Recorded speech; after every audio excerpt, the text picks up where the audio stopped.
नमस्कार, आदाब। Crime petrol dial 100 में आप सबका स्वागत है। आज हम आपको एक ऐसे जांबाज ऑफिसर की कहानी सुनाने जा रहे हैं जिसने आतंकवादियों को अपनी हिम्मत और कारनामे से सिर्फ आतंकित ही नहीं किया बल्कि सभी आतंकवादियों को मौत के घाट उतार दिया। सुपर कॉप की इस सुपर स्टोरी को आपको सुनाने में आज फिर मेरा साथ दे रहे हैं फिल्म जगत के जाने माने कलाकार रणवीर सिंह। कहते हैं समय अपना हीरो खुद चुनता है। सुपर कॉप मृत्युंजय सिंह को भी एक बेहद ही मुश्किल वक्त ने अपना हीरो चुना। इस ऑफिसर की वीरता और देश प्रेम बाजीराव पेशवा की याद दिलाता है, जो अपनी जिंदगी देश के लिए न्यौछावर करने के लिए हमेशा तैयार रहे। कुछ लोग जो मुंबई की धड़कनों को रोकना चाहते थे, इस ऑफिसर ने उनकी सांसों को ही तोड़ दिया। मुंबई स्पेशल स्क्वाड में कार्यरत मृत्युंजय सिंह आज हम सब के लिए एक मिसाल है।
अभी हमें पता चला है कि मुंबई के अंधेरी मार्केट इलाके में एक बड़ा धमाका हुआ है, जिसमें करीब 85 लोगों की जान जाने की खबर है। ये आंकड़ा आने वाले कुछ घंटों में बढ़ भी सकता है। ये धमाका किस वजह से हुआ है या किसने किया, इस बात की पुष्टि अब तक नहीं हो पाई है। आकाश जी, अब तक की रिसर्च ब्लास्ट में हेवी आरडीएक्स का इस्तेमाल किया गया है। हमारी इंटेलिजेंस टीम ये पता लगाने की कोशिश कर रही है कि रिसेंटली किसने और कहां इतने सारे आरडीएक्स का सौदा किया था। हमें जो भी इंफॉर्मेशन मिलेगी हम लोग टाइम टू टाइम आपके साथ शेयर करते रहेंगे। हो ना हो ये काम किसी बड़े आतंकवादी संगठन का है और हमारे इंटेलिजेंस टीम के हिसाब से ये तो सिर्फ एक सैंपल था। शायद इनका मिशन कुछ और बड़ा करने का है। Thank you for sharing the information mister Gauravansh. हमारी पूरी कोशिश है कि हम इस मामले की जड़ तक पहुंचे। इस केस में मैं मुंबई क्राइम ब्रांच का सबसे बेस्ट ऑफिसर लगाऊंगा। लेकिन अगर एक हफ्ते के अंदर ये केस सॉल्व नहीं होता तो हमें ये केस इंटेलिजेंस डिपार्टमेंट की एक स्पेशल टीम को देना होगा। वैसे आपके इस ऑफिसर का नाम क्या है जिस पर आपको इतना भरोसा है? भरोसे से भी 2 कदम आगे होता है यकीन, और मुझे पूरा यकीन है कि मृत्युंजय सिंह ही इस केस को सॉल्व करने के लिए सबसे बेस्ट ऑफिसर है। आकाश जी, आपके ऑफिसर इस वक्त कहाँ होंगे? अबे दीपक का भाषा वाली मत कर, साले नींद में तो नहीं देख लिया उसको? क्या हुआ रे? मन्या का फोन था, बोल रहा है मृत्युंजय यहाँ पे आ रहा है। अबे तो इतना रिस्क क्यों ले रहा है? चल फटाफट निकलते इधर से।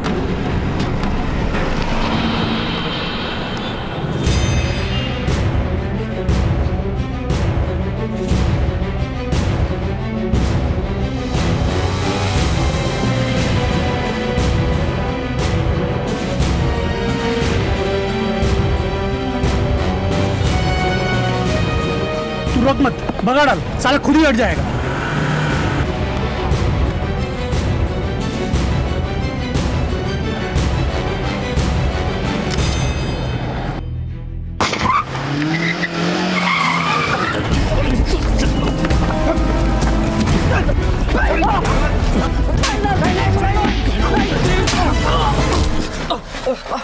सर, आपने इतना रिस्क क्यों लिया? इनका क्या है? इनको तो हम पीछा करके भी पकड़ लेते हैं। अगर आपको कुछ हो जाता तो? मौत की आंखों में खौफ निकाल कर देखो तो मौत भी अपना रास्ता मोड़ लेती है खान। वैसे भी जिंदगी उसी दिन से शुरू होती है जिस दिन दिल से डर खत्म हो जाए।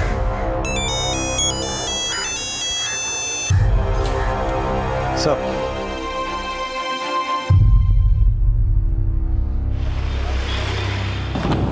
सर, यस मृत्युंजय, कम इन, सिट। मृत्युंजय, इस धमाके की जांच हमें बड़ी तेजी से करनी होगी। जो लोग मरे उन्हें हम वापस तो नहीं ला सकते, पर उन आतंकवादियों को पकड़कर मरने वालों के घर वालों के साथ इंसाफ जरूर कर सकते हैं। और एक बात, अगर एक हफ्ते में हमने ये केस सॉल्व नहीं किया तो फिर ये केस इंटेलिजेंस डिपार्टमेंट के एक स्पेशल टीम को दे दिया जाएगा। लोग यही सोचेंगे कि मुंबई पुलिस केस सॉल्व नहीं कर पाई, और हमारी इंटेलिजेंस टीम के इन्फॉर्मेशन के हिसाब से इन आतंकवादियों का मिशन कुछ बड़ा करने का है। ये केस हम ही सॉल्व करेंगे, ये लोग हमसे बच नहीं पाएंगे। जो कुछ हो गया उसे बदला तो नहीं जा सकता, लेकिन मौत के इन सौदागरों को उनके अगले सौदे में मैं खौफ का आईना जरूर दिखा दूंगा। पाटिल, शिंदे, खान, इस बॉम्ब ब्लास्ट केस को अब हमें सॉल्व करना है और इस काम में तुम लोग मेरे साथ रहोगे। सर पाटिल, एक हफ्ता है हमारे पास, एक हफ्ते में इस केस को खोद के इसकी जड़ तक पहुंचना है। मुझे उनके सिंडिकेट की हर खबर चाहिए। सर खान, अपने सारे खबरों को काम पे लगा दो। Move sir.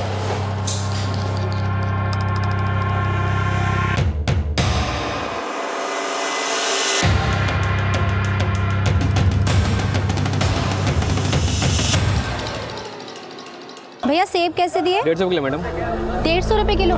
सब जगह 100 रुपए किलो है, लगाइए 100 रुपए और 1 किलो दे दीजिए। 120 से कम नहीं होगा मैडम। भैया मैं हमेशा आपके पास से लेती हूँ, लगाइए। नहीं मैम, 120 से कम नहीं होगा, तो नहीं तो आप जाओ। लेना ही नहीं है, चलो। अक्षय, अक्षय, अक्षय, अक्षय,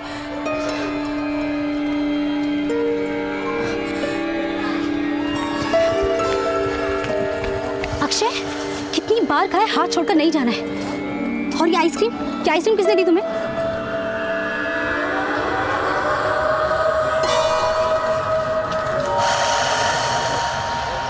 कौन थे? पापा के कोई दोस्त थे? कोई पुलिस वाले अंकल थे? नहीं, वो अंकल से तो फर्स्ट टाइम मिला। अक्षय, आइंदा से कोई कुछ भी देगा नहीं लोगे, समझे? अब चलो घर। हमारे सूत्रों से मालूम चला है कि परसों के दिन अंधेरी मार्केट में हुए बॉम्ब ब्लास्ट का case Mumbai crime branch officer Mrityunjay Singh को सौंप दिया गया है। मृत्युंजय सिंह अपराधियों के लिए खौफ का दूसरा नाम है। मम्मी मम्मी जल्दी चलो, टीवी पे पापा का फोटो दिखा रहा है, चलो जल्दी। अब तक उन्होंने 50 से भी ज्यादा एनकाउंटर किए हैं। मम्मी पापा भी सलमान खान की तरह सबको मारेंगे? वो कितनी जल्दी सॉल्व कर लेते हैं। अब सभी की निगाह crime branch officer Mrityunjay Singh पर टिकी हुई है। देवांशी, हमारे पापा हीरो है, हीरो। मम्मी मुझे भी सब यही पूछते हैं, क्या पापा सच्ची में सुपरमैन है? नहीं, पापा को कभी उड़ते हुए देखा है? तो फिर फालतू की बकवास क्यों कर रहे हो? अब जल्दी से टीवी बंद करो और अपना होमवर्क कंप्लीट करो। मम्मी कल तो संडे है। बम धमाके में 100 से ज्यादा लोग मारे गए। इस बॉम्ब ब्लास्ट के बाद तो बच्चे लोग को बाहर भेजने को भी डर लगता है। हाँ, सेफ्टी नाम की कोई चीज ही नहीं। क्या मालूम क्या होगा इस देश का।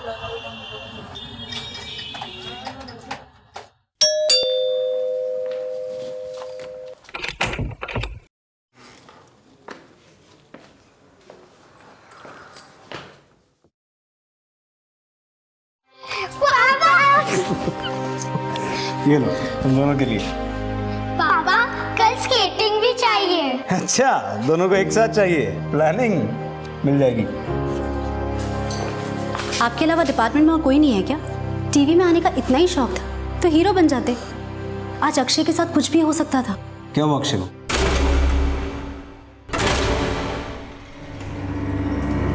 आज अक्षय को किसी ने 2 मिनट के लिए मेरे नजरों से दूर कर दिया था। उसे खाने के लिए ice cream the. And I am sure आपका कोई दोस्त तो था नहीं, अगर होता तो मुझसे जरूर मिलता। हेलो, बच्चा बहुत प्यारा है आपका, हमसे बोला कि उसको आइसक्रीम पसंद है तो हमने उसे वही वाला दिलाया। अब देखिए ना, आपके परिवार के बारे में कितना सोचते हैं, और एक आप हैं कुछ नहीं सोचते हमारे बारे में। क्या रे भाव पंडित, वैसे अच्छा लगा सुन के कि तूने गलत धंधे बंद कर दिए और बेबी सिटिंग चालू कर दिया है। चल अब जरा स्टाइल मत मार, तेरी पूरी जन्म कुंडली है मेरे दिमाग में। तेरे पंडित ने तुझे बताया नहीं, तेरी कुंडली में एक दोष है। सर्प दोष नहीं रे, मृत्युंजय दोष। कौन है? कुछ नहीं, तू जाके चाय बना। अबे तुझे नहीं, बीवी को बोल रहा हूं। अब कान खोल के सुन, दोबारा मेरे बच्चे के आसपास तो क्या 10 किलोमीटर के रेडियस में भी दिखा ना तो फिर दोबारा तो किसी को दिखेगा ही नहीं।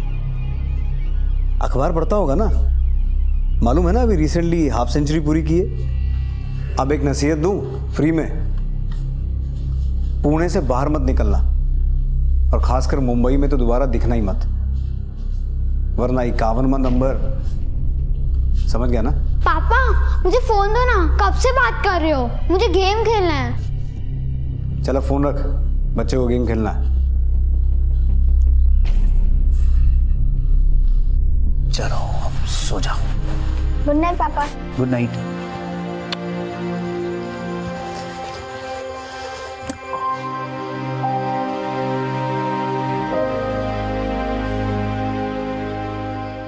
रीमा टेंशन मत लो, हमारे बच्चों को कुछ नहीं होने दूंगा।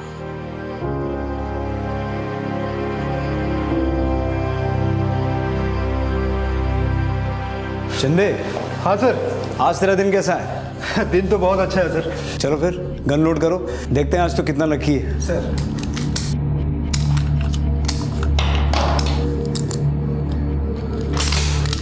खान, ट्रेन कितने बजे की है? सर ट्रेन 6:30 बजे आती है।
मैं बता दूं, ये RDX में हाफिज मिर्जा को देना था साहब।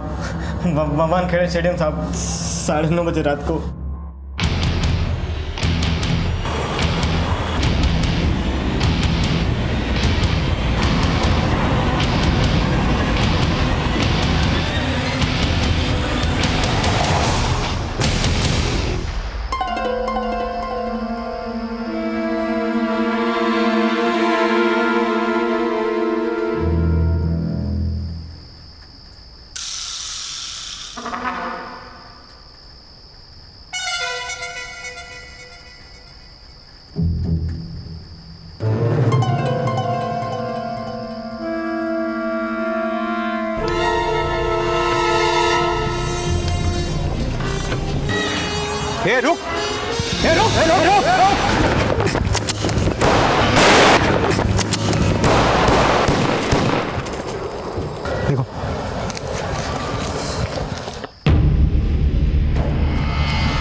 देना चलो।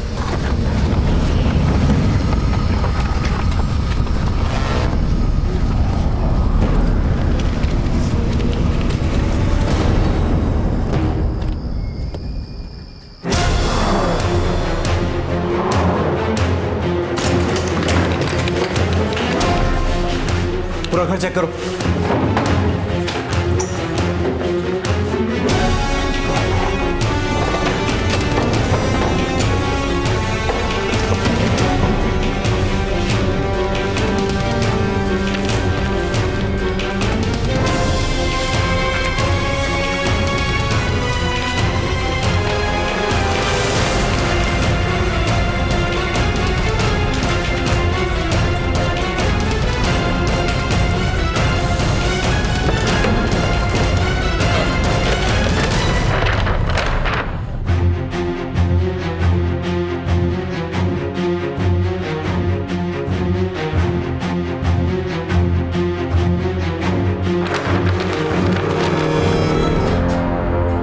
यहाँ एक आदमी रहता है राजेश नाम का, उसके बारे में कुछ जानते हैं? नहीं साहब, जानते तो नहीं है कुछ, लेकिन आप थोड़ी देर पहले बाहर जाते हुए देखा था उसे।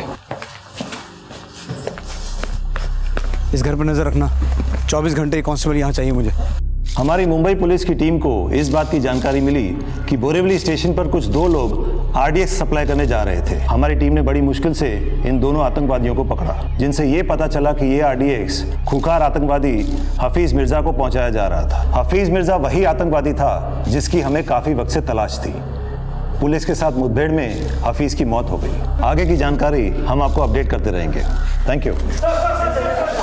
हम अपडेट करते रहेंगे। Thank you, thank you, thank you. तो अभी मुंबई के डीसीपी आकाश महाडिक ने ये खुलासा किया है कि एक बार फिर मुंबई आतंकवादियों के निशाने पर था, जिसे मुंबई पुलिस ने नाकाम कर दिया है। इस ऑपरेशन को लीड कर रहे थे crime branch officer Mrityunjay Singh. Akshay, Devanshi, आओ मैं तुम्हारा होमवर्क करवा देता हूँ। बात को पछाने की जरूरत नहीं है सिंह साहब। Nice work, I like it. Mumbai police के सबसे चर्चित पुलिस ऑफिसर मृत्युंजय सिंह ने एक बड़े आतंकी साजिश को नाकाम किया है और इसी के साथ उन्होंने ये साबित कर दिया है कि जब तक मुंबई शहर में मृत्युंजय सिंह जैसे ऑफिसर्स हैं, तब तक मुंबई रुकेगी नहीं। इस बहादुरी के लिए उन्हें स्वयं राष्ट्रपति ने सम्मानित किया है। मृत्युंजय और उनके चाहने वालों के लिए ये एक बड़ा मौका है। ये दूसरा मौका था जब मृत्युंजय सिंह को उनकी वीरता और पराक्रम के लिए राष्ट्रपति मेडल से सम्मानित किया गया था। जैसे बाजीराव पेशवा ने कुछ ही समय में करीब आधे भारतवर्ष पर अपना परचम लहरा दिया था, ठीक वैसे ही मृत्युंजय सिंह को भी भारत के कोने कोने से वाहवाही मिल रही थी। अपनी पूरी सर्विस में उनको कई पुलिस मेडल और सम्मान मिल चुके थे। वो अपने साथियों के लिए एक प्रेरणा स्रोत थे और पूरे पुलिस डिपार्टमेंट को उन पर नाज था। लेकिन इस बार एक बहुत बड़ी चुनौती उनके सामने खड़ी थी, क्योंकि खतरा अब तक टला नहीं था और जो सुराग राजेश नाम के आदमी के फ्लैट से मिले थे, वो किसी बड़े खतरे की ओर इशारा कर रहे थे। ऐसा लग रहा था जैसे राजेश को पहले ही अंदेशा हो गया था कि पुलिस उसके ठिकाने तक पहुंचने वाली है और उसने ये फ्लैट अफरा तफरी में खाली किया है। मृत्युंजय को तलाश थी अब एक ऐसे सुराग की जो उन्हें राजेश तक पहुंचा सके। लेकिन क्या इस राजेश तक पहुंचना आसान था? क्या राजेश पुलिस की गिरफ्त में आ पाएगा? क्या मृत्युंजय सिंह को वो सुराग मिल पाएगा जिसकी उन्हें तलाश थी? सर। हेलो गौरवांश। मृत्युंजय, आपकी बहादुरी के काफी किस्से सुने हमने। आज आपसे मिलकर बहुत अच्छा लग रहा है। थैंक्स। सर, आपने बोला तो कुछ इंपॉर्टेंट अपडेट्स हैं? हाँ मृत्युंजय, बैठो।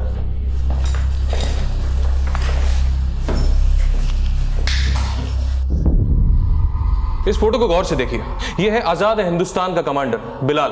अहमदाबाद वाले केस में भी यही मास्टरमाइंड था जिसने पूरे प्लानिंग को अंजाम दिया था। इनफैक्ट इंटरपोल ने भी इसे टॉप 50 टेररिस्ट के लिस्ट में इंक्लूड किया है और इस बार हमें पता चला है कि यह मुंबई में कुछ बड़ा करने वाला है। हमारे इंटेलिजेंस टीम के साइबर सिक्योरिटी सेल ने कुछ कॉल्स और मैसेजेस ट्रेस किए हैं। इन्हीं मैसेजेस को डिकोड करने के बाद हमें पता चला है कि मुंबई ही उसका अगला टारगेट है और जितने भी कॉल्स, मैसेजेस और ईमेल्स हमने ट्रेस किए हैं वो सारे के सारे पाकिस्तान, दुबई और सऊदी से किए गए थे।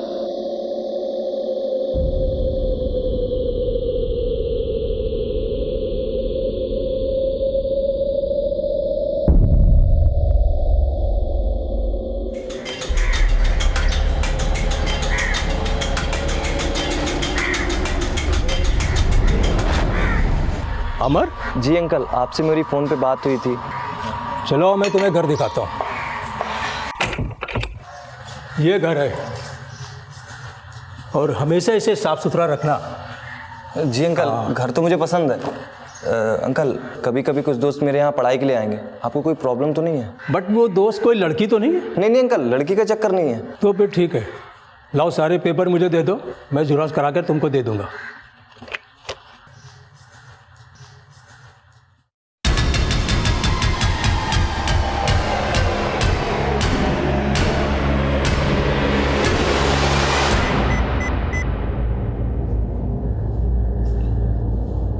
अहमदाबाद मिशन पूरा हुआ और अब बारी बंबई की।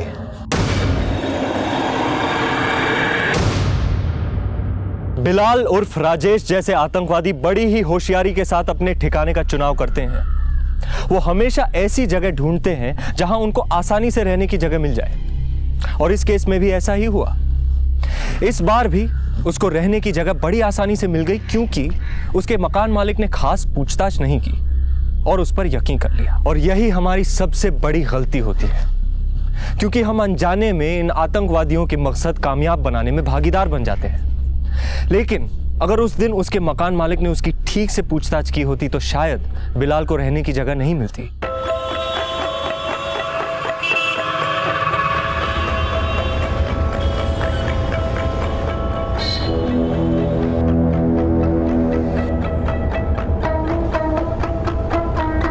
साहब, बहुत मोटा पैसा इधर से उधर हो रहा है, वालिद कर रहे हैं। पक्की खबर है? एकदम पक्की सब। और वालिद, एक चाय तो पिला यार। अरे क्या हो गया? चाय तो हमारे थाने की सरकती है। दोस्त, एक कटिंग और देना इसे।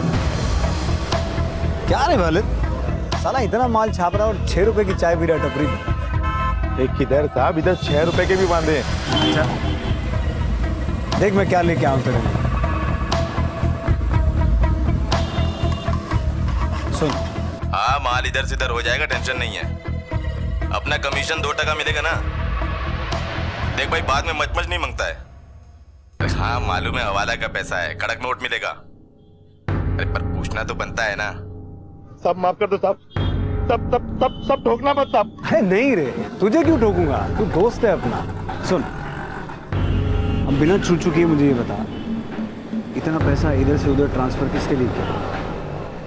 कोई ब्लास्ट का चक्कर है क्या? ब्लास्ट? अरे नहीं साहब, ऐसा होता तो मैं इसमें हाथ भी नहीं डालता। अभी सीधा ज्वेलरी का बिजनेस है, पैसा इधर का उधर शिफ्ट करना था। ब्लास्ट का कुछ नहीं इसमें।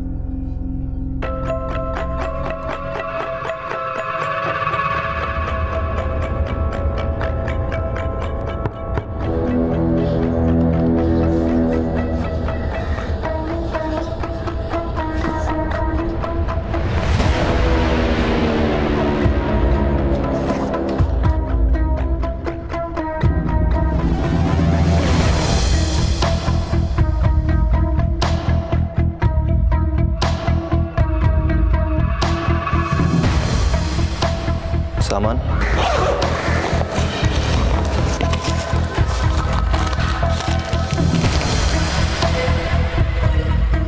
7 किलो है।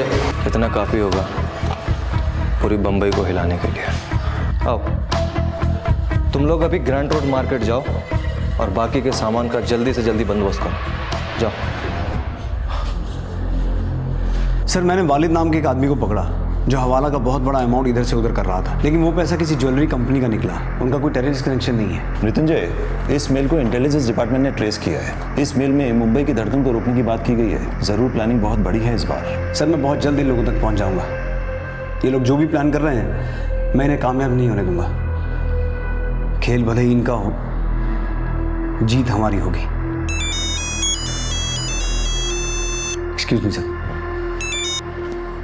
हेलो, क्या आप अभी घर आ सकते हैं?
हुआ रीमा? अक्षय की तबीयत बहुत खराब है, फीवर उतर ही नहीं रहा है, उल्टी पे उल्टी कर रहा है।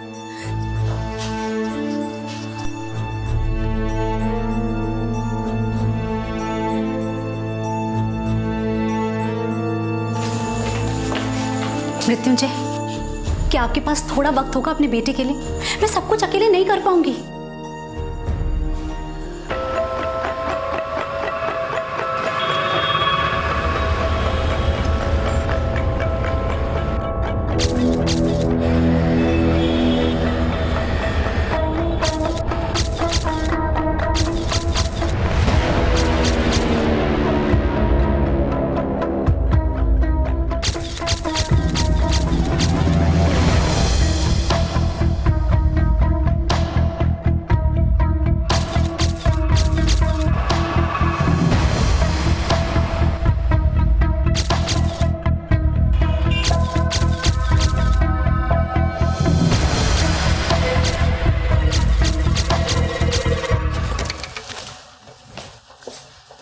डॉक्टर, कैसा अक्षय?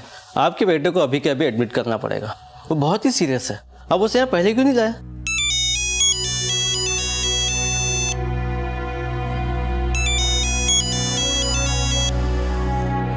हेलो, हाँ ठीक है। रीमा, वहां लाखों लोगों के बच्चों की जान खतरे में है, मेरा जाना बहुत इंपॉर्टेंट है, वरना कुछ दिन पहले जो बॉम्ब ब्लास्ट हुए थे वैसे हालात फिर से पैदा हो जाएंगे। मुझे अक्षय की चिंता है, पर मुझे और भी अक्षय और देवांशी की जान को बचाना है। मैं समझती हूँ, आप बेफिक्र होकर जाइए, मैं यहाँ अक्षय का ध्यान रखती हूँ। मृत्युंजय सिंह जैसे ऑफिसर अपनी जिंदगी में समझौता नहीं करते। बाजीराव की ही तरह मृत्युंजय भी अपने कर्म को सबसे ज्यादा अहमियत देते थे। उनके बेटे की हालत नाजुक थी, लेकिन फिर भी उनके और उनके परिवार के लिए उनकी ड्यूटी और उनका फर्ज सबसे पहला था। एक तरफ बिलाल अपने खतरनाक मंसूबों को अंजाम देने के लिए तैयारियां शुरू कर चुका था। बिलाल वो सारी जगहें तय कर चुका था जहां वो बॉम्ब रखने की साजिश कर रहा था, और दूसरी तरफ मृत्युंजय सिंह के पास बहुत कम समय बचा था, और इस हमले को रोकने के लिए उन्होंने तुरंत अपने खबरियों के नेटवर्क को एक्टिवेट किया। बोल राजू, क्या खबर? सलाम साहब, गोरेगांव में कुछ ठीक नहीं लग रहा साहब। क्या हुआ गोरेगांव में? एसपी रोड पे जीवन नगर में कुछ दिन से कुछ लड़के लोग इकट्ठा हो रहे हैं, पता नहीं क्या क्या लाते हैं बैग भर भर के साहब। पता किया मैंने उधर, पता चला कि ई के कॉलेज के स्टूडेंट बन के रह रहे हैं। कॉलेज के पंटर लोगों ने बताया कि ये लोग तो कभी कॉलेज के आसपास भी नहीं दिखे। जीवन नगर एसपी रोड गोरेगांव में कुछ गड़बड़ है। वहाँ कुछ दिनों से कुछ लड़के रह रहे हैं जो अपने आप को कॉलेज के स्टूडेंट्स बताते हैं। मैंने पता किया है, उनका कॉलेज में एडमिशन है ही नहीं। तुम लोग वहाँ जाओ और किसी बहाने से ये पता करने की कोशिश करो कि मामला क्या है। सर। हाँ बोलो रीमा। डॉक्टर ने बोला है कि अक्षय को डेंगू है, काफी सीरियस है, आईसीयू में शिफ्ट करना होगा। ठीक है, मैं अभी हॉस्पिटल आता हूँ।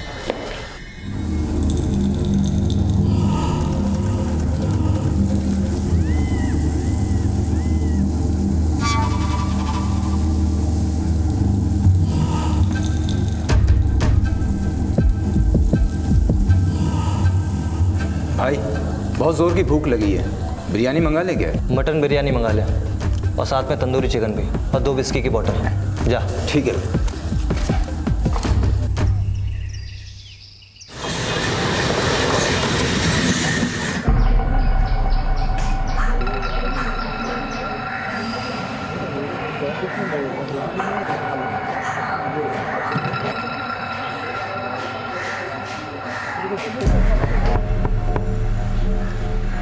तू देख, बाकी सब लोग अंदर, जल्दी।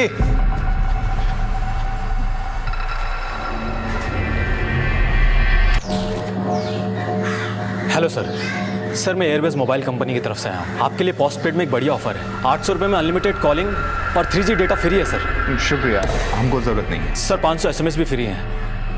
I am not interested. Okay sir.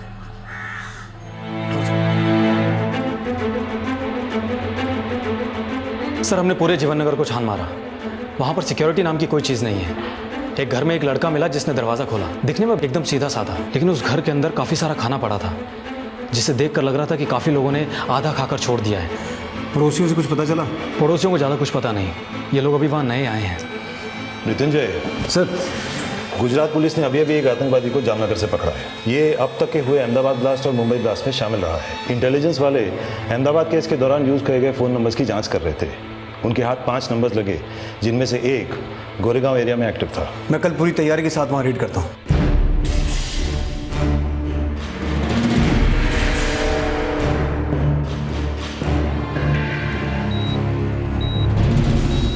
Sir, कल का रेट कैंसिल करें?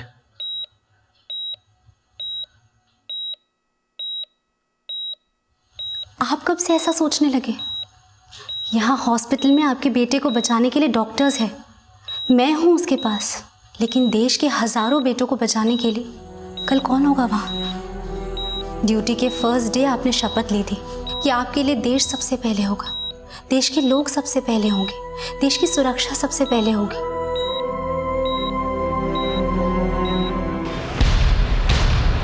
खान, पाटिल, शिंदे, ये वो घर है जहाँ तक हमें पहुँचना है। हमारी दूसरी टीम इस घर को पीछे से कवर करेगी।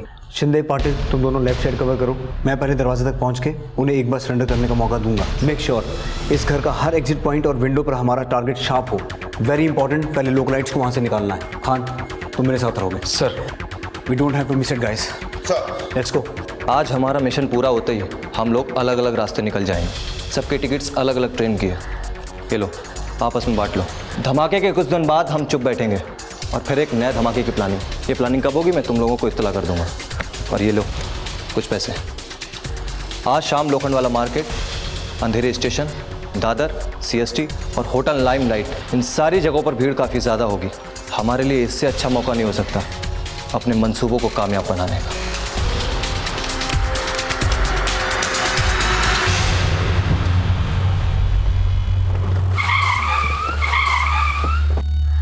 आसपास से सारी पब्लिक को हटाओ। हाँ, जाइए, आइए। चल चल चल।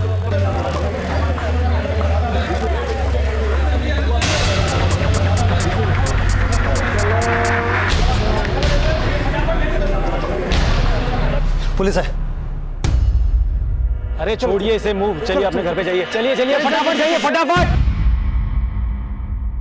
पाटिल, शिंदे, तुम दोनों ये एरिया कवर करो। सर, तुम तीनों पीछे जाओ, be alert. Khan, sir.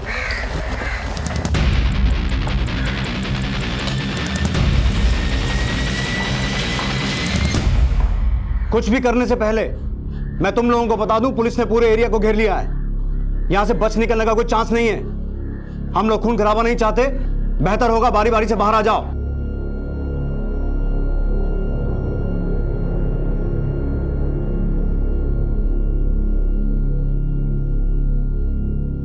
Fire कोई नहीं करेगा जब तक मैं ना बोलूं।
आराम से, आराम से।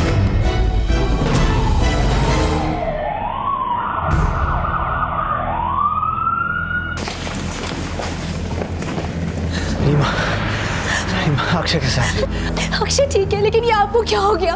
ये तो एक आधी गोली, इससे मेरा क्या होगा? मुझे अक्षय के पास लेके चलो अभी, मुझे उससे मिलना। देखिए आपकी हालत नाजुक है। नहीं डॉक्टर, मेरा अक्षय से मिलना बहुत जरूरी है। उसकी हालत ठीक नहीं है। मैं उसका हीरो हूँ, मैं उसका सुपरमैन हूँ। मुझे देख के उसे ताकत मिलती। आज अगर वो रिकवर नहीं हुआ तो उसकी हालत और बिगड़ जाएगी। Please please let me meet him once, please.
I am sorry.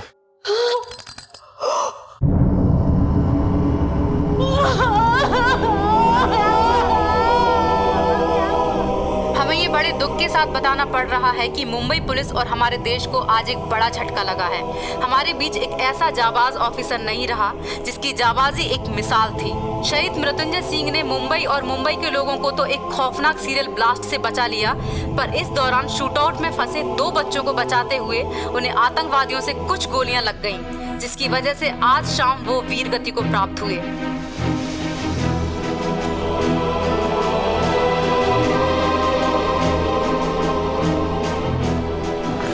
Mummy, मेरे पापा एक सुपर हीरो है। उन्हें बहुत लोग को बचाया। I am proud of my dad. हाँ बेटा, ये हमेशा हमारी यादों में जिंदा रहेंगी। विशाल, बेटा पापा बोल रहा हूँ। हाँ, वो मेहरा अंकल के फोन से।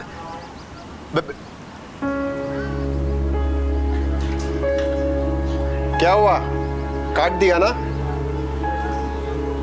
बिजी था। तुम क्या जानो बिजी रहना क्या होता है? दिन भर काम लगा रहता है। ये लो अपना फोन। तुम्हारे बेटे की तरह निकम्मा नहीं है मेरा बेटा। अब जाओ दौड़ना शुरू करो। मुंह क्या देख रहे हो?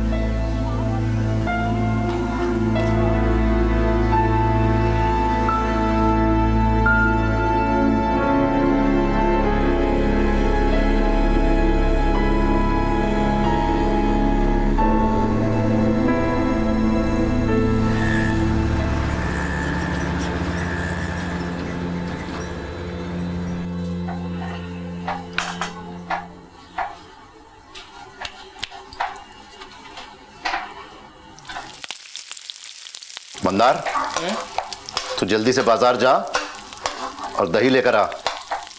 विशाल को छोली पूरी के साथ साथ बूंदी का रायता बहुत पसंद है। जल्दी जा। आओ पण सर, एक दफा फोन करके पूछ लो ना। नहीं मतलब विशाल भैया और भाभी आने वाले भी है कि नहीं चिंटू बाबा के साथ। वो क्या है ना कि मेरे को खाना पड़ता है। लास्ट टाइम भी 3 दिन मैंने ही खाया था सब खाना। चुप कर। विशाल ने मुझसे वादा किया है कि वो बहू और चिंटू को लेकर संडे को जरूर आएगा। और पता है, आज संडे है, वैसे भी हमें डिनर की तैयारी भी करनी है। तू जल्दी से दही लेकर आ वरना नौकरी से निकाल दूंगा। ये छोड़, जा।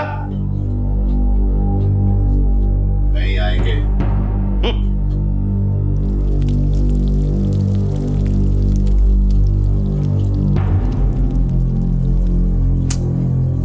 इस मंदार की आदत है आग लगाने की। जलता है वो विशाल से। अरे उसने मुझसे वादा किया है कि वो संडे को आएगा। तुम देख लेना, वो जरूर आएगा। तिनका तिनका जोड़ परिंदा आशियां बनाता है। तिनका तिनका चोंच में डाल बच्चों को पालता है और फिर एक दिन वो बड़े हो जाते हैं और उड़ जाते हैं। मुड़कर भी नहीं देखते। सेना से रिटायर्ड कैप्टन श्रीकांत सिंह मुंबई स्थित अपने आशियाने में अपने बेटे और उसकी फैमिली की पल पल राह देख रहे थे। मेज पर डिनर भी सज चुका था। ऐसा पहले भी कई बार हुआ था। ज्यादा नहीं, लगभग 20 से 25 किलोमीटर दूर नवी मुंबई से उनका बेटा अब तक पहुंचा नहीं था और तुनक मिजाज फौजी बाप विचलित हो रहा था।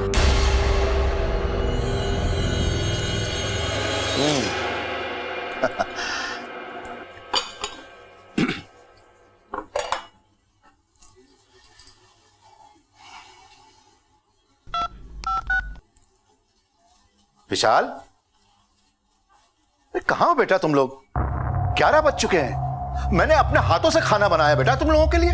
तुम्हारे लिए खीर बनाई है और चिंटू के लिए बहुत सारे गिफ्ट लेकर आया हूँ, ड्राई फ्रूट सब कुछ सब लेकर आया हूँ बेटा। डैड सॉरी, आज कुछ काम में फंस गया हूँ, नहीं आ पाऊंगा। बेटा संडे को भी काम? अरे 1-1.5 घंटा तो लगता है वाशी से यहाँ आने में। तुम्हारे पास मेरे लिए कभी टाइम ही नहीं होता विशाल। डैड प्लीज, रखता हूँ, बाद में बात करूंगा। विशाल फोन मत काटना। विशाल,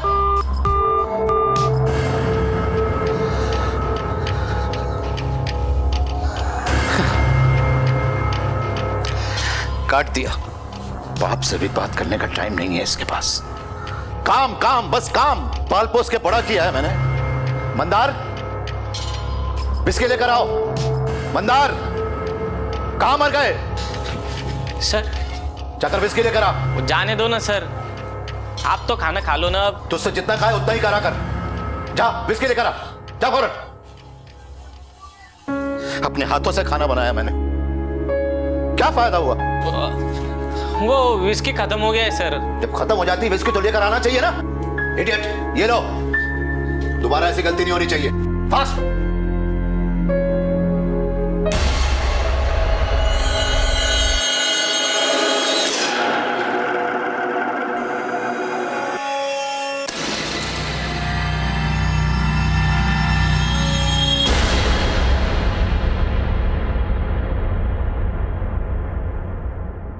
बाप के लिए भी टाइम नहीं है, संडे को भी काम। इतने दिन हो गए अपने पोते का चेहरा देखने के लिए तरस गया मैं।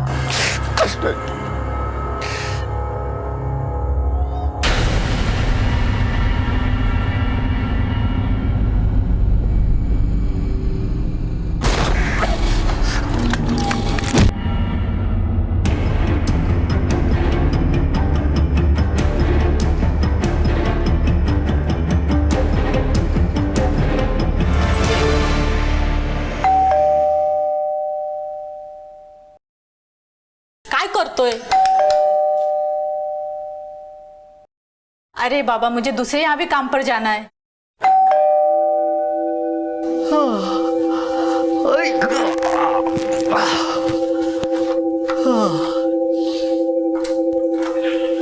अरे काय रे बाबा, तू पण कभी से बेल बजा रही मैं। अरे आखीच नहीं खुली ना मेरी, वो ना रात को थोड़ी जास्त झाली होती मला। साहब ने कान पकड़ के उठाया नहीं लगता आज तुझे? सर पण सोयले अभी तलक। तू तेरा पटपट काम कर ले। हाँ? ऐक ना, सर को बोलना नहीं है कि मैं अब भी उठा, नहीं तो कान पकड़ के परेड करा देंगे ना मेरे को। अच्छा नहीं बोलते। सर सर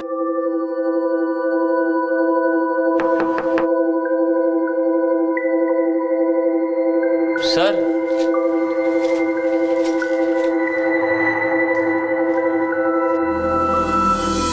अभी तक नहीं आया है मॉर्निंग वॉक से। अच्छा ही हुआ जो अभी तक नहीं आए, नहीं तो बोम्बा बोम करते थे मेरे नाम से। अगे भारती, अब तू फटाफट साफ सफाई कर ले। हाँ, मैं सर को नीचे देख के आता हूँ। बरं बरं ठीक है। सर को देखा क्या तूने? हाँ देखा ना, रात में देखा 3:30 बजे। 3:30 वाजता? पण तेरे को कैसे मालूम? हाँ, तू तो अब भी आया होगा ना, दिन का ड्यूटी होता है ना तेरा। मेरा डबल ड्यूटी है आज, और रात वाले ने छुट्टी लिया ना। हाँ। रात में मेरा जैसे ही आंख लगा ना, गाड़ी का आवाज सुना मैं। अरे कैप्टन साहब,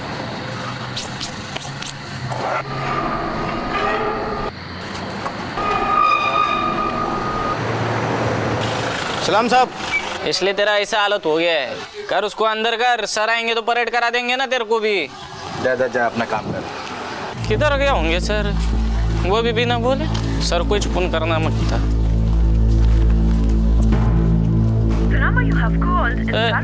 स्विच ऑफ आ रहा, किधर गए होंगे सर?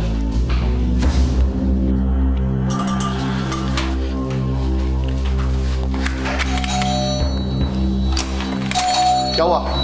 कप्तान सर को देखा क्या आपने? नहीं। अंकल, ओ अंकल। अरे मंदार, कैप्टन कहाँ है? अरे वही तो पूछने को आया ना मैं आपको। तू मेरे को पूछने आया? अरे कैप्टन तो आज आए नहीं और मैं उनका ही वेट कर रहा हूँ। क्या बात है? कल रात से गायब है ना वो। रात से गायब है? अरे नहीं नहीं, कहीं भी वो जाते हैं ना तो मुझे बोल के जाते हैं। तू फिक्र मत कर, घर जा।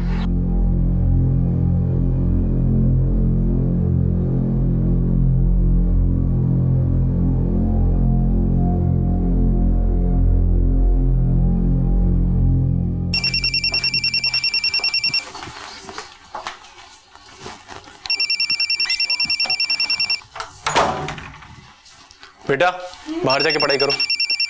चलो जल्दी जल्दी जल्दी। शाबाश, कितना अच्छा बच्चा है। जल्दी जल्दी जल्दी। हेलो, क्या बब्बन, कितनी बार समझा करके भेजा था तुझे, फिर भी गलती। क्या करूं मैं तेरे साथ, मुझे तो समझ नहीं आता। अब तो मुझे पैसों के लिए फोन मत करना, समझा?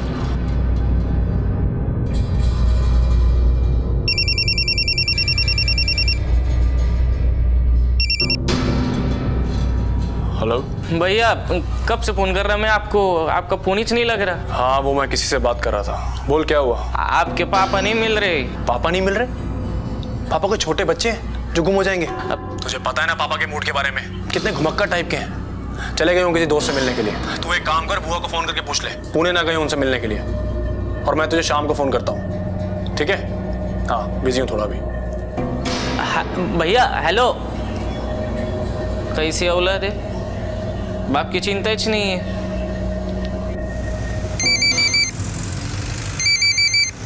तूने सब जगह पूछा ना? सबको पूछा मैंने, सब जगह देख के भी आया। कल रात से नहीं है, मेरे को तो कुछ सूझ ही नहीं रहा क्या करूं अभी। मैं फोन करके देखती हूँ, अगर रात तक घर नहीं आए तो बता देना, मैं कल सुबह जल्दी पहुंच जाऊंगी। आज की तेज भागती जिंदगी में रिश्तों को टेकन फॉर ग्रांटेड, यानी कि रिश्तों के प्रति बेपरवाही आम सी बात है। कैप्टन को लापता हुए कुछ घंटे हो चुके थे। बेटे को फुर्सत नहीं थी, नौकर को कुछ सूझ नहीं रहा था। वो शहर के लगभग सभी जानकार लोगों को फोन मिला चुका था। हर जानकार गली मोहल्ले में कैप्टन को तलाश चुका था। पर यूं अचानक कैप्टन कहां चले गए थे? नौकर की सूचना पर कैप्टन की बहन उषा चौहान पुणे से मुंबई आ पहुंची और आते ही उन्होंने गोरेगांव पुलिस स्टेशन का रुख किया। कल रात से गायब है भैया।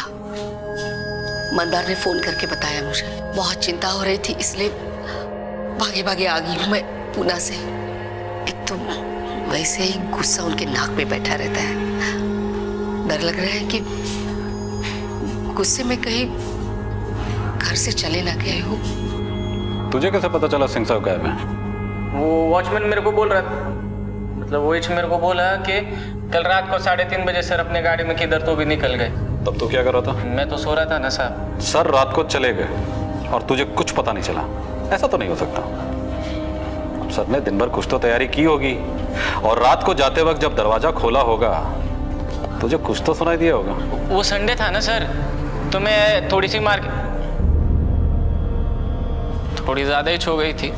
कप्तान सर ने तो खाना भी नहीं खाया था। उनका बेटा आने वाला था ना घर पे अपने फैमिली के साथ में, मगर आए ही नहीं वो। कप्तान सर बहुत गुस्से में थे, इसके लिए मैंने भी डिस्टर्ब नहीं किया। सोचा बाप बेटे का झगड़ा है, मैं काय को बीच में पड़ूं। और वैसे भी हमारे कप्तान सर ले डेंजर है, गुस्से में आके गोली वोली मार देंगे तो क्या भरोसा।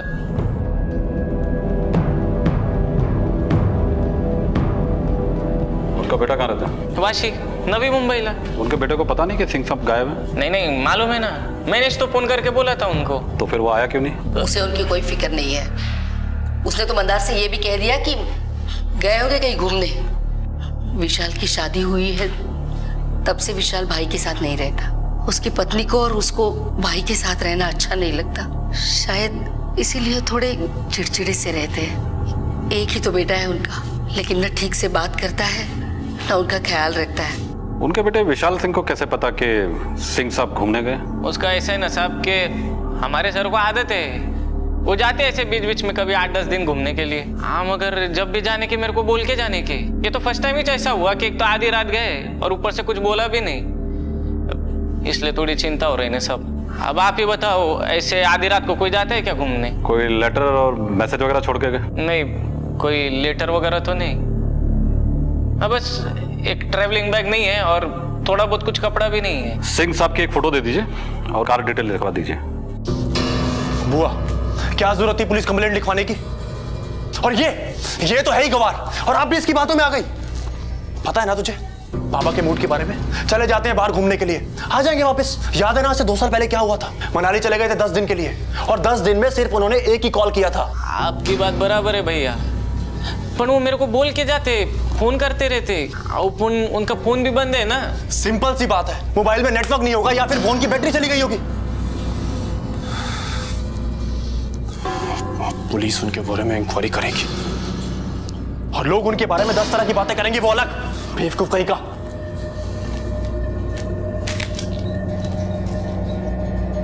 कैप्टन जरा सनकी हैं। अब अकेले आदमी का स्वभाव हो ही जाता है ऐसा, ऊपर से फौजी, काफी डिसिप्लिन्ड है। बिल्डिंग में कुछ भी गलत होता है ना तो पूरी बिल्डिंग हिल जाती है उनकी आवाज से। What is this nonsense? जिसने भी ये केले का छिलका फेंका है तुरंत आके उठा ले, वरना कैप्टन सिंह के गुस्से को अच्छी तरीके से जानते हो तुम लोग। कौन है? अंकल डोंट गेट एंग्री, मैं छिलके को डस्टबिन में फेंक देता हूँ।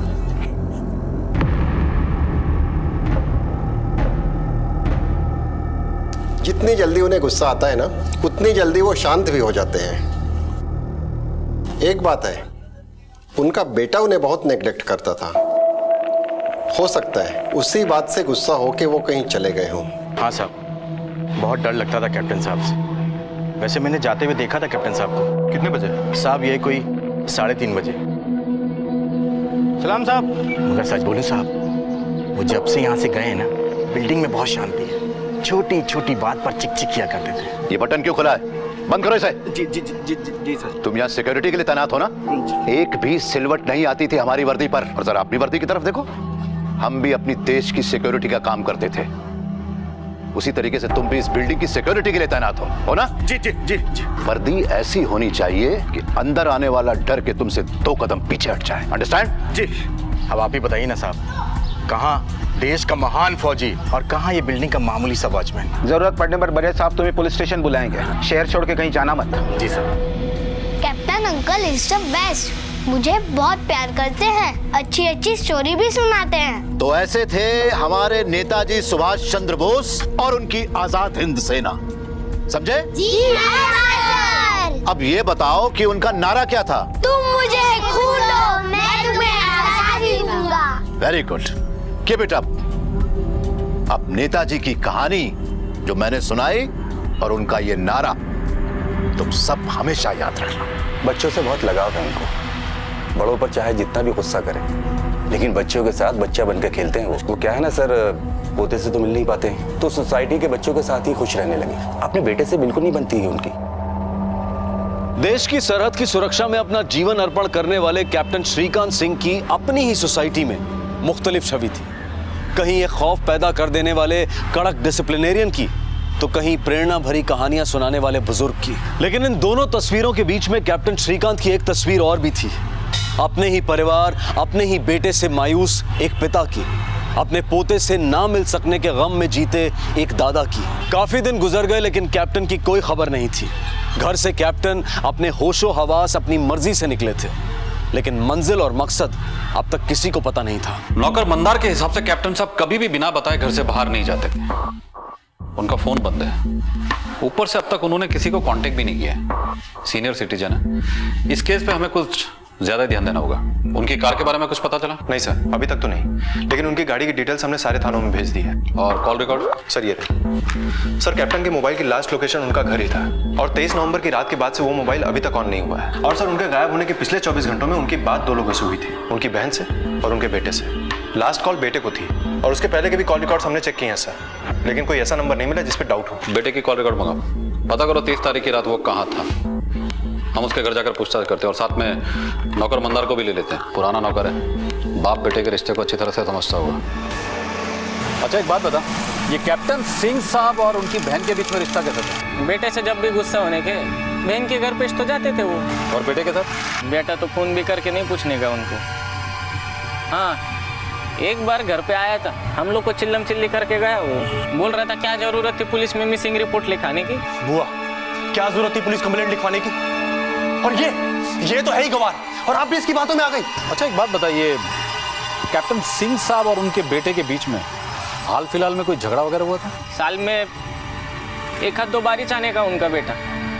हाँ, जब भी घर पे आने का झगड़ा ही करने का उनसे। यहाँ से गुजर रहा था, सोचा आपसे पूछ लो, क्या डिसाइड किया आप? मैं चिंटू से मिलने के लिए तरस गया हूँ, और तुम हो कि पापा चिंटू से तो आप फिर भी मिल लेंगे, लेकिन इस फ्लैट को बेचने के बारे में आपने क्या सोचा है? एक बहुत अच्छी अपॉर्चुनिटी है मेरे पास, मैं अपना बिजनेस स्टार्ट कर सकता हूँ पापा। तुम्हें सिर्फ इस फ्लैट में इंटरेस्ट है, अपने बाप की कोई फिक्र नहीं है। मुझे लगा तुम इतने महीनों के बाद अपने पापा से मिलने आए हो, और तुम। पापा please stop being so emotional. Practically सोचिए, इतना बड़ा टेरेस फ्लैट है और आप इस फ्लैट में अकेले रहते हैं। हम आपके लिए 1 BHK भी तो ले सकते हैं ना, और मैं और मेरी वाइफ यहाँ पर रहने के लिए कभी भी नहीं आएंगे। मैं ये फ्लैट अपनी जिंदगी रहते कभी नहीं बेचूंगा, चाहे कुछ भी हो जाए। इस फ्लैट में मेरी और तुम्हारी माँ की यादें कैद है, तुम्हारा बचपन, तुम्हारा सब कुछ, तुम्हारी चीज है। ठीक है, मत बेचिए, रहिए यहाँ पर बिल्कुल अकेले। मैं कभी नहीं आऊंगा यहाँ पे, कभी भी नहीं। विशाल, बाप के लिए टाइम नहीं, और बाप के फ्लैट को बेचकर पैसे चाहिए उसे। ऐसा लगता है आपसे ज्यादा फिक्र नौकर मंदार को है आपके पापा की। पापा ने बिगाड़ रखा था उसको, सर पे बिठा के रखा हुआ था। क्यों? आप तो उनके इकलौते बेटे हैं, आपको सर पे नहीं चढ़ा है। मतलब क्या है आपका? मतलब ये कि आपके और आपके पापा के बीच गोरेगांव वाले फ्लैट को लेकर झगड़े नहीं हुए थे? तो मंदार ने चुगली की है आपको। बात सच है कि नहीं? बाप बेटे के बीच में प्रॉपर्टी को लेकर के बहस नहीं हो सकती क्या? बाप बेटे के बीच में प्रॉपर्टी को लेकर बहस ही नहीं, और भी बहुत कुछ हो जाता है। What do you mean? आप डाउट कर रहे हैं मुझ पे? आपको विश्वास नहीं है ना कि पापा सेफ है और घूमने गए हैं? Wait a minute, I'll show you. ये SMS देखिए। अगर पापा को मुझ पे विश्वास नहीं होता तो उनका अकाउंट नंबर मेरे मोबाइल के साथ लिंक्ड अप नहीं होता। उनके अकाउंट में जो भी ट्रांजैक्शन होती है पहला SMS मुझे आता है। ये देखिए आप, ये SMS कुर्ग में कल 50,000 रुपए विड्रॉ किए हैं पापा ने, और ये SMS भी 2 दिन पहले का ही है। अब आप बताइए मुझे, आप इस SMS पे ट्रस्ट करेंगे या हमारे नौकर मंदार पे? ट्रस्ट पे इन्वेस्टिगेशन नहीं होता है, डाउट पे होता है। हमें आपके पापा की बैंक डिटेल्स और इस SMS की डिटेल्स दोनों चाहिए।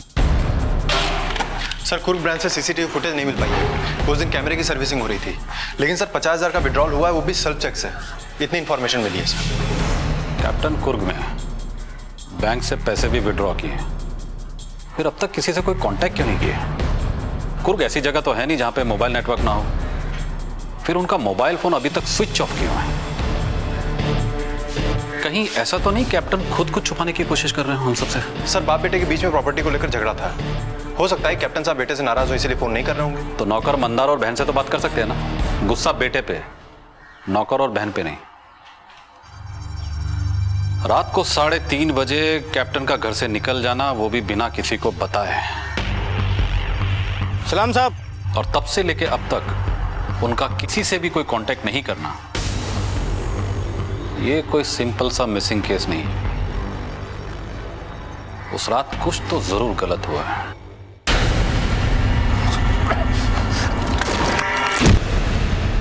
कैप्टन अपनी कार से कुर्ग तो नहीं गए होंगे, और अगर वो अपनी मर्जी से गए होंगे तो उन्होंने अपनी कार को कहीं ना कहीं पार्क तो जरूर किया होगा, और अगर उन्हें जबरदस्ती ले जाया गया है तो ले जाने वाले ने उनकी गाड़ी को इधर उधर छोड़ दिया होगा। अब इस कार का मिलना हमारे लिए बहुत जरूरी है। अरे यार बहुत अंदर थक गए ना, थक गए। अब से इतना लंबा टूर नहीं करूँगा। नहीं, कार झाड़ियों में क्या कर रही है?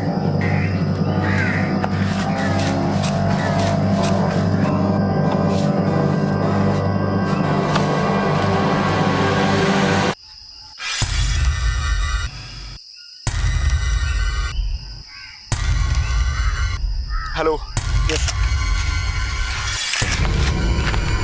छोटा नहीं। इस जंगल का चप्पा चप्पा छान मारो सर, कुछ ना कुछ तो जरूर मिलेगा। सर पिछली सीट पे खून के निशान मिले हैं। गाड़ी की इन्वेस्टिगेशन अभी जारी है। ये केस मिसिंग का नहीं है, इसका मुझे पहले से अंदाजा था। गाड़ी में खून के निशान का मिलना मतलब साफ है, ये एक हत्या का मामला है।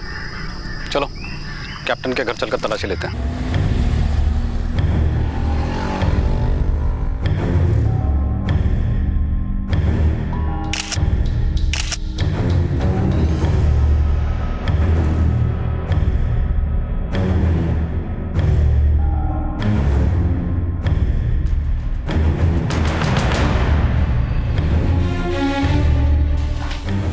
सर मैंने वॉश बेसिन का एरिया पूरा चेक किया और मुझे हैंड वॉश के नीचे से ब्लड स्टेन्स मिले हैं। सर मास्टर बेडरूम का टॉयलेट काम नहीं कर रहा है। ऐसा लगता है कि उसके पाइप में जबरदस्ती कुछ फंसाया गया है। प्लम्बर को बुलाकर चेक करो।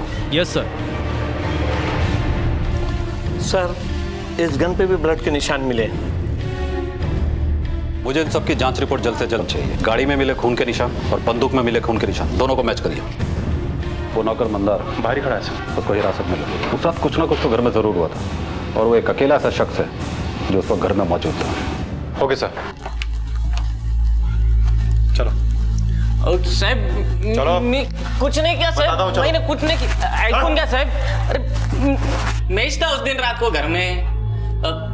हमारे सर बहुत खुश थे। उनका बेटा अपनी बीवी बच्चे को लेके आने वाला था घर पे, लेकिन 11 बज गए फिर भी उनका बेटा नहीं आया। मंदार विस्की लेकर आओ। वो विस्की खत्म हो गया है सर। जब खत्म हो जाती विस्की तो लेकर आना चाहिए ना। इडियट, ये लो। जब मैं विस्की लेके घर पे आया तो 11:15 बज गए थे। मैंने बाहर से आवाज लगाई, सर सर सर के कमरे से कोई आवाज नहीं आई तो मेरे को लगा सर सो गए होंगे। अब मैं भी 2-4 प्याग लगा के सो गया। चुप! कैप्टन साहब की गाड़ी और उनकी राइफल पे खून के निशान मिले हमें। खून? तूने बताया कि तूने कैप्टन साहब को आवाज लगाई। हाँ लगाई थी ना सर। लेकिन अंदर जाकर नहीं देखा कि कैप्टन साहब अंदर हैं या नहीं। एक बार हमारे साथ कमरे में गए ना कि बाहर से ठकठकाने का ऑर्डर नहीं था ना। इसे लॉकअप में रखो। नहीं सर। से तोड़ो और इसका ब्लड सैंपल भी लो। नहीं साहब सच्ची में, सुनो ना मेरी बात। सर कमोड की पाइप में कागज के टुकड़े फंसे हुए थे, इसलिए पाइप चोक हो गया था। लेकिन सर पेपर की क्वालिटी देखने से ऐसा लगता है जैसे किसी लीगल पेपर्स के टुकड़े। उनको भी मैंने फॉरेंसिक के लिए भेज दिया। कैप्टन और उसके बेटे की कॉल रिकॉर्ड की फाइल लेकर आओ। Okay sir. सर ये रही विशाल सिंह की कॉल डिटेल्स।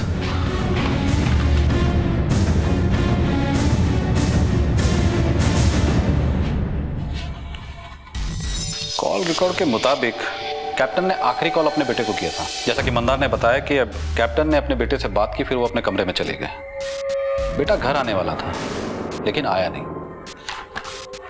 कैप्टन के बेटे विशाल सिंह के मोबाइल के लोकेशन के मुताबिक वो घर के आसपास ही था। अब सवाल ये उठता है कि वो इतना नजदीक होते हुए भी घर क्यों नहीं आया? सर इससे तो साफ जाहिर है कि विशाल सिंह हमसे झूठ बोल रहा है। कब से एक ही कहानी सुना रहा है कि बाप घूमने गया है। सर कहीं ऐसा तो नहीं है कि वो हमें घुमा रहा है?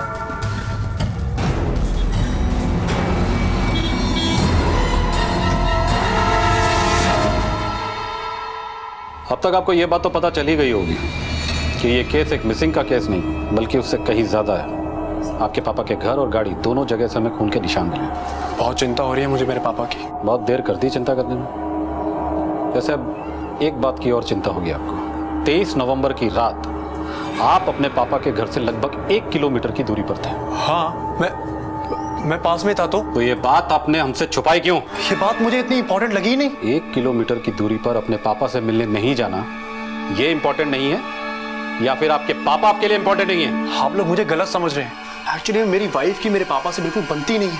उनके डिसिप्लिन नेचर की वजह से ये वहां पर जाना पसंद ही नहीं करती है। जरा हमें भी तो बताइए कि आपकी वाइफ को आपके पापा से क्या प्रॉब्लम थी? सर पापा के साथ रहने का मतलब है कि आर्मी के रूल्स को फॉलो करना। 6 बजे उठ जाओ, रात को 9 बजे सो जाओ, सुबह जॉगिंग पे जाओ, रात को टाइम पर खाना खाओ। और ये सारे रूल्स पूरी फैमिली के लिए थे। इसलिए मेरी वाइफ वहां पर जाना बिल्कुल भी पसंद नहीं करती थी। और उस रात तो हम सर वहां पर गए नहीं। हम लोग तो पास के रेस्टोरेंट में डिनर कर रहे थे। अगर आपको विश्वास नहीं होता तो आप हमारे क्रेडिट कार्ड के बिल्स चेक कर सकते हैं। कमाल की बात है, बिना पूछे ही आप हमें एविडेंस बता देते हैं, फिर चाहे वो SMS हो या क्रेडिट कार्ड के बिल्स। लेकिन पता नहीं क्यों मुझे ऐसा लग रहा है कि आपके पिता गायब हैं, लेकिन आप कुछ ज्यादा ही रिलैक्स्ड हैं। आप कैसी बात कर रहे हैं? वो मेरे पापा हैं। मैं मानता हूं कि मैंने इस बात को सीरियसली नहीं लिया, लेकिन ये सब क्या हो रहा है मुझे कुछ भी समझ में नहीं आ रहा सर। अगर आपका मुझ पर विश्वास नहीं है ना, आप ये देखिए, 2 दिन पहले 50,000 रुपए विड्रॉ और कल 75,000 रुपए विड्रॉ। अब ये सब देख के मैं क्या समझूं, आप ही बताइए मुझे। सर पिछले 12 दिनों में कैप्टन के अकाउंट से 1,75,000 रुपए निकाले गए, कभी कर्नाटक से कभी केरल से। सर ये बात नॉर्मल नहीं है। पिछली बार हमें सीसीटीवी फुटेज से कुछ नहीं मिला, इस बार दोनों जगह से मंगा।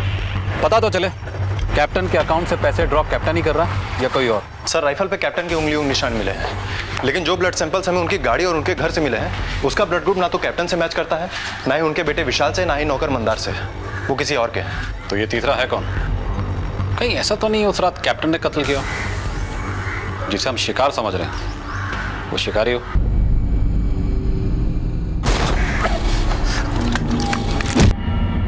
सर वॉचमैन के हिसाब से कैप्टन 3:30 बजे रात में गाड़ी में निकले। हो सकता है गाड़ी में लाश हो, उसी की जिसके ब्लड सैंपल्स हमें मिले हैं। सलाम साहब।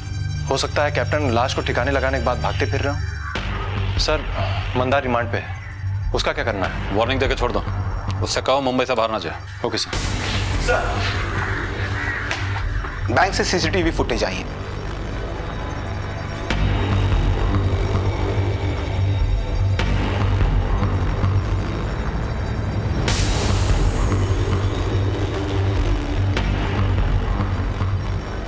सर विड्रॉल तो हुआ है, लेकिन कैप्टन कहीं नजर नहीं आ रहे हैं। कहीं हम लोग रॉन्ग डायरेक्शन में तो नहीं जा रहे हैं? मतलब? सर मतलब ये कि ऐसा भी तो हो सकता है ना कि कोई और उनके अकाउंट से पैसे निकाल रहा हो। बड़ी सफाई से सिग्नेचर किया गया, पता नहीं चलता है नकली है। पर ध्यान से देखिए, 20,000 के ओरिजिनल साइन वाले चेक का एस और 50,000 के डुप्लीकेट साइन वाले चेक का एस मैच नहीं करता है। कहने का मतलब यह है कि दोनों सिग्नेचर कैप्टन सिंह के नहीं हो सकते हैं।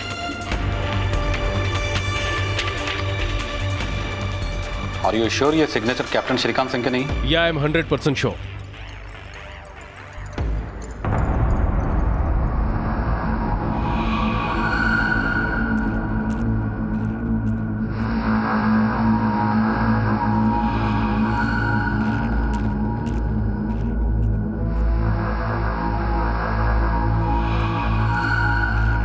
उस रात तो मैं गाड़ी के हॉर्न से जागा था,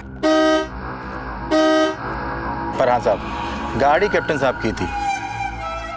सलाम साहब। गाड़ी के अंदर कैप्टन साहब ही थे? पक्का नहीं बोल सकता साहब। मतलब साफ है, वॉचमैन ने कार देखी, कार में किसी को देखा, लेकिन कार के हेडलाइट्स चालू होने की वजह से वो पहचान नहीं पाया। और सबसे बड़ी बात, वॉचमैन उस वक्त नींद में था और अक्सर ऐसे समय में दिमाग खुद ब खुद कुछ तस्वीरें बना लेता है, और हो सकता है इसी के चलते उसे ऐसा लगा हो कि उसने कैप्टन साहब को गाड़ी से बाहर जाते हुए देखा, या फिर कोई और गया जिसे ये पहचान नहीं पाया। हो सकता है सर। कैप्टन सिंह का लापता होना, उनके घर और गाड़ी से खून के निशान मिलना और उनकी गुमशुदगी के दौरान भी उनके अकाउंट से पैसों का विड्रॉ होना, एक तरफ ये सारी बातें इस पेचीदा केस की गुत्थी को उलझा रही थी, तो वहीं दूसरी तरफ इस केस के अनजान रास्तों पर चाहे हल्की सी ही सही थोड़ी रोशनी जरूर डाल रही थी। कार में बैठा शख्स कैप्टन था या कोई और? बैंक अकाउंट से पैसे कैप्टन ने निकाले थे या किसी और ने? खून के धब्बे कैप्टन, उसके बेटे, उसकी बहन या नौकर के नहीं थे तो फिर किसके थे? सर जैसा कि मेरा अनुमान था, फॉरेंसिक रिपोर्ट भी यही कहती है कि कमोड की पाइप से हमें जो टुकड़े मिले थे वो किसी लीगल पेपर्स के थे। सर वो पेपर्स कैप्टन की वसीयत का ड्राफ्ट था, मगर रफ ड्राफ्ट, जो किसी वकील के बनवाने के पहले के होते हैं, जिसमें ना ही किसी नोटरी के सिग्नेचर होते हैं, ना ही स्टैम्प। लेकिन सर इस वसीयत पे किन किन लोगों के नाम थे ये पता नहीं चल पाया है, क्योंकि पेपर बुरी तरह से गल चुका था।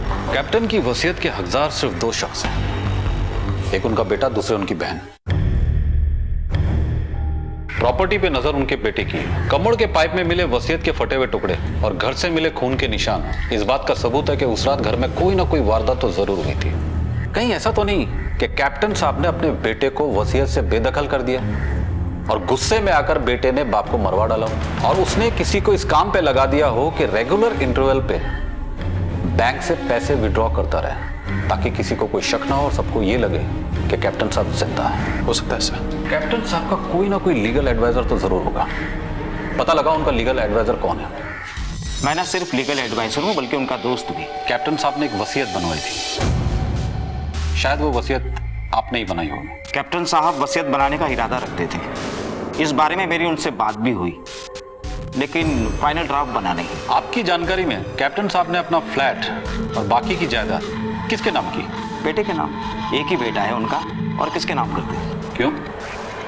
उनकी तो एक बहन भी हो सकता है कुछ हिस्सा बहन के नाम किया हो।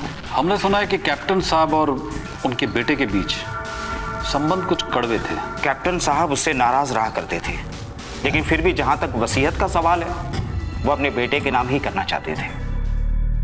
रिश्तों से बढ़कर दुनिया में कोई दौलत नहीं है, लेकिन जब वही धन दौलत दाव पर लग जाए तब रिश्ते रेत पर फैली ओस की तरह गायब हो जाते हैं। क्या बेटा क्या बाप। घर के कमोड में वसीयत के कागज के टुकड़े मिलते हैं, बेटा बाप की गुमशुदगी से बेफिक्र नजर आता है। तो ऐसे में पुलिस का शक कैप्टन के बेटे विशाल सिंह पर जाना गैर लाजमी तो नहीं। हो सकता है कि कैप्टन ने अपने लापरवाह बेटे को वसीयत से बेदखल कर दिया हो।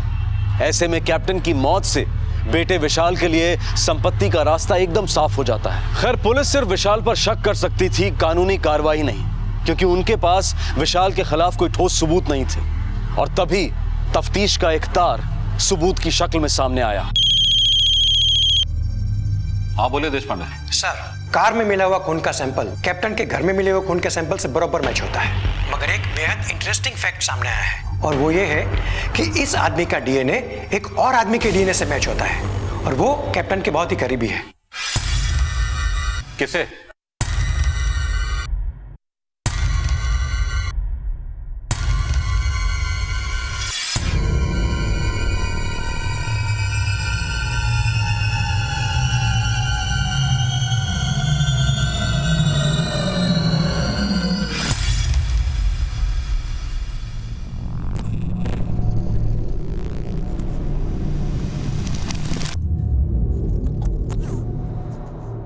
हेलो सिक्योरिटी, किसी को बाहर मत जाने दो।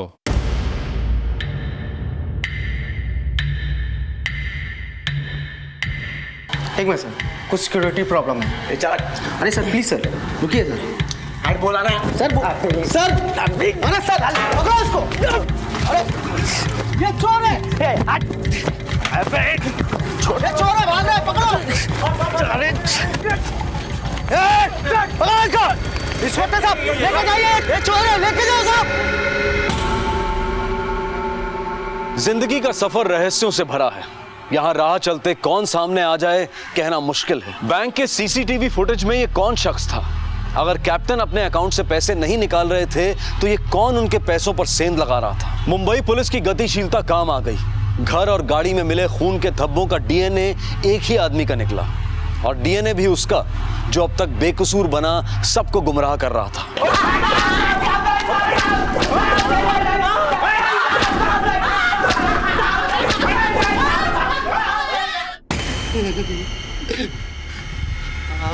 आओ साहब, मिलिंद मेरा चचेरा भाई है, पर हमने कुछ नहीं किया साहब। हाँ, हमने कुछ नहीं किया। इस आदमी का डीएनए एक और आदमी के डीएनए से मैच होता है। किसे? वो कैप्टन के घर के नौकर मंदार से। अब तक हम ये सोच रहे थे कि कैप्टन का बेटा हमें घुमा रहा है, लेकिन घुमा तो तू हमें रहा था मंदार।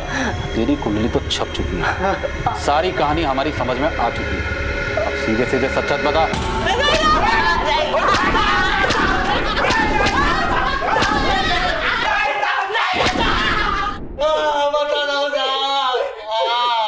सब कुछ सच बता दो। मैंने कप्तान सर से कर्जा लिया था। पहले वो 50,000 लौटा जो मैंने तुझे दिए थे। दे दूंगा ना सर, वो भी दे दूंगा। हाँ, किधर भाग के जाऊंगा? 10 सालों से आपके इधर इस तो काम कर रहा ना मैं। हाँ, और मेरे को खाली 1 लाख रुपया होना। वैसे भी आपके पास क्या कमी है सर? कमी नहीं है क्या मतलब? लुटा दो तुझ पे।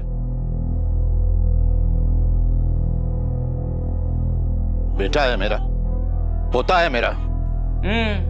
वो आते क्या आपको देखने को? कभी आपका दवा पानी खाना पीना ख्याल रखना सबको मैं तो करता। पिछले 10 सालों से आपकी सेवा कर रहा मैं। आप मेरे को 1 लाख नहीं दे रहे हा? और ऐसी औलाद को दे रहे जो कभी थूकती भी नहीं आप पर। Shut up! मेरे को शट अप कर सकते हैं आप, नो करे ना मैं। मगर सर वो है क्या किसी काम का? हाँ, आप उनके लिए खाना बना के रखते हो, लेकिन मेरे को तो खाना पड़ता ना। वो बचा कुचा कुत्ते खाते। वो आपकी बहू नफरत करती है आपसे, नफरत, और ऐसे ही परिवार को सब कुछ लुटाना चाहते हो आप। आपका दूसरा कोई बेटा होता ना तो कम से कम 2-4 दिनों के लिए तो पोते को छोड़ के जाता आपके पास। पर विशाल भैया तो वो भी नहीं करते और उसे कोई सब कुछ देने चले हो आप। वाह सर वाह।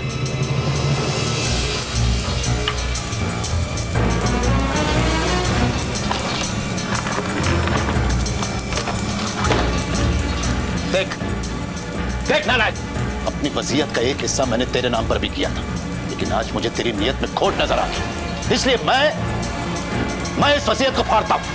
नहीं सर, सॉरी सर, गलती हो गया सर, दोबारा ऐसी गलती नहीं होगी ना सर। सॉरी सर, माफ कर दो सर। सर माफ कर दो सर, हाथ जोड़ दो सर। सुन, मैंने तुझ पर भरोसा किया था जो आज टूट गया। अगर फौजी का भरोसा एक बार टूट जाए तो दोबारा वो गलती नहीं करता। Once a traitor is always a traitor। अब पहले तू मुझे 50,000 रुपए लौटाएगा, उसके बाद अपना हिसाब कर और दूसरी नौकरी ढूंढ।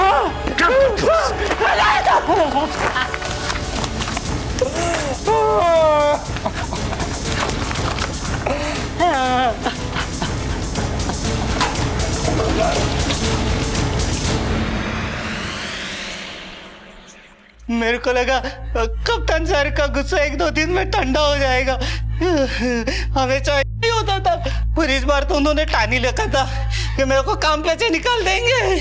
इसके लिए मैंने अपने भाई मिलिन को बुलाया। ये बग मिलिन, अपने को ऐसा साइन मांगता एकदम बग उनके। अरे ये तो अपने बायात का के लिए मिलिन 40 साइन करने में मास्टर था, और उस रात को जब उनका बेटा घर नहीं आया तब कप्तान सर बहुत दुखी हो गए थे। इसके लिए मैंने मिलिन को पहले से बुला के रखा था।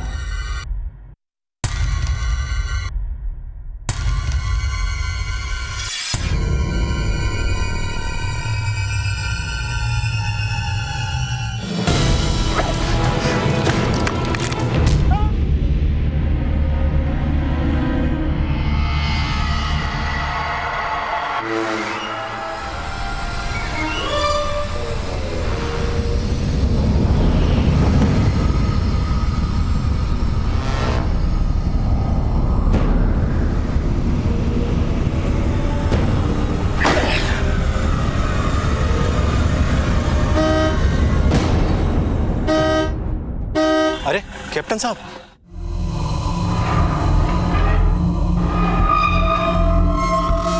सलाम साहब।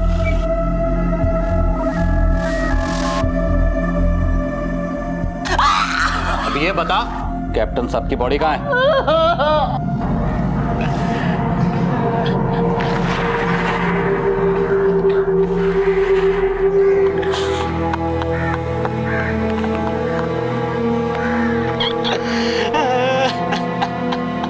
कहते हैं जहां सतर्कता घटी वहीं अपराध हुआ, लेकिन आज के इस केस में यह कहना ज्यादा सही होगा कि जहां संवेदना घटी रिश्ते बिखर गए। विशाल अगर अपने पिता के प्रति थोड़ा संवेदनशील, थोड़ा रिस्पॉन्सिव होता तो शायद मंदार जैसे लोगों की हिम्मत ही ना पड़ती। आज देश के महानगर बुजुर्गों के लिए असुरक्षित होते जा रहे हैं, आए दिन उनके साथ अपराध हो रहे हैं। ताउम्र हमारी सुरक्षा करने वाले आज बेहद असुरक्षित हैं। मंदार और उसके साथी मिलन पर आईपीसी की धारा 25, 27, 54 और 61 के तहत कड़ी कार्रवाई की गई। माँ बाप वो दौलत है जिसके बदले में जहां भी मिल जाए तो कम है, लेकिन शायद इस बात का इल्म हमें तब होता है जब वो हमारे बीच नहीं रहते। अपने बुजुर्गों का, अपने माता पिता का ख्याल रखें, उनकी इज्जत करें, उन्हें भरपूर प्यार दें। इसी विचार के साथ मैं अनूप सोनी आपसे विदा लेता हूं। फिर मुलाकात होगी अगले एपिसोड में और खुलासा करेंगे एक और जुर्म का। तब तक अपना और अपने परिवार का ख्याल रखें और देखते रहें क्राइम पेट्रोल डायल 100। सबक एक को, सीख हम सबको। जय हिंद। क्राइम पेट्रोल के और भी दिलचस्प कहानी देखने के लिए हमारे चैनल को सब्सक्राइब करें और बेल आइकॉन दबाना न भूलें।